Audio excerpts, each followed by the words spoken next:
Karočią, panas, aš nefilmavau šiandien dienos visos. Aš žiūriu, užsiknisau. Mes nuvažiavom iki oro uosto. Tikrai nefilmuočiau, ką mes ten darėm. Tiesiog mums parodė oro uostą, parodė vipinės dalis.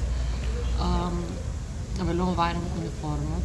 Čia buvo užsiknisimas. Mes grinai, galim sakyti, visą dieną praleidom ofise dėl uniformų.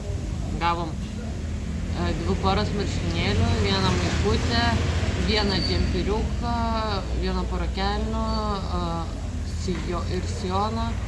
Ir dar gavom tokią kaip tušytę kuprinytę. Žiūri, pavargau, dabar yra 9. Kažkas tokio. Tai va, mes randamės kažkokiam restorane. Neįsivaizduoju, kur mes. Gavom prie arbatą, pasiėmiau steiko burgerį, pasiėmiau fantos. Aš dar nieko nevalgiau, čia mano visos dienos maistas. Tai va, tiek informacijos. Rytoj aš padarysiu normalų vlogą, todėl kad rytoj kas bus? Rytoj mes keliausim ir visą dieną. Po ekskursijas, tai jei nepamiršiu, pafilmuosiu. Tiek. Atsisveikink.